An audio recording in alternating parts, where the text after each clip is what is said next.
আসসালামু আলাইকুম প্রিয় শ্রোতাগণ। আজকে আমি আপনাদের সাথে শেয়ার করব আমার ফ্রেন্ডের রিলেটিভের সাথে ঘটে যাওয়া একটি বাস্তব সত্য কাহিনী। তো আমি এবার আসা যাক মূল গল্পতে। আমি আজকে আপনাদের সাথে যার গল্প শেয়ার করব তার নাম সুফিয়া। ওনার বয়স তখন 20 কিংবা 21।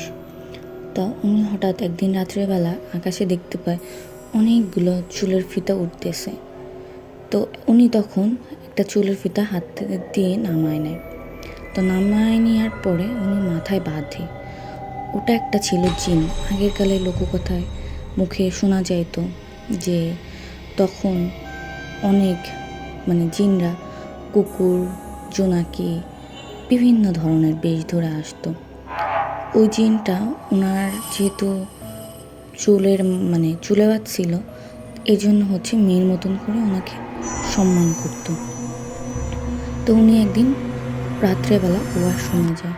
আগের কালে তো অ্যাটাচড ওয়াশরুম ছিল না, তো যেহেতু গ্রামের বাসা সেহেতু বাইরেই ওয়াশরুম ছিল। তো উনি ওয়াশরুমে যখন যায় তখন ওনাকে ওইখান থেকে ওই জিনটা তুলে নিয়ে যায়। তুলে নিয়ে যাওয়ার পরে উনি ওনার যখন ভাগ্যক্রমে সেন্স চলে আসে, সেন্স আসার পরে উনি ওনাকে একটা বট গাছের নিচে গ্রামের একটা জায়গায় ওনাকে আবিষ্কার করে ওইখানে। তো সুফিয়া ছিল অনেক নামাজি।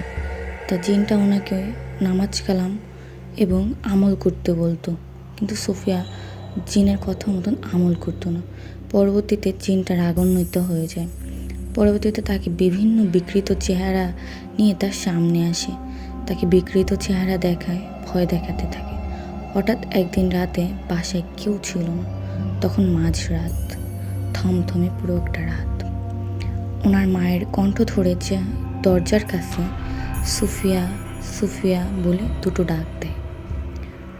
দরজা নক করতে থাকে, কিন্তু এই জায়গায় সুফিয়া দরজার কাছে যাওয়ার জন্য রওনা হয়।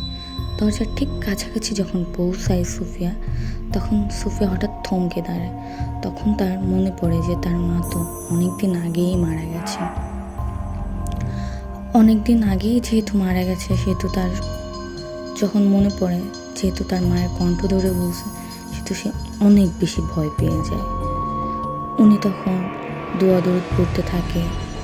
উনি বেশ ভালোই ভয় পায়। পরবর্তীতে সকালবেলায় উনি ভালো হুজুরের সন্ধান করেন, তো হুজুরের কাছে যায়। পরবর্তীতে হুজুরের কাছে গিয়ে হুজুর তাকে দোয়া দরুদ পড়ে তারপর শরীর বন্ধ দিয়ে দেয়।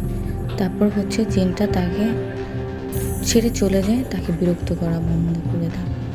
আমার গল্পটা ছিল আজকে এই পর্যন্তই।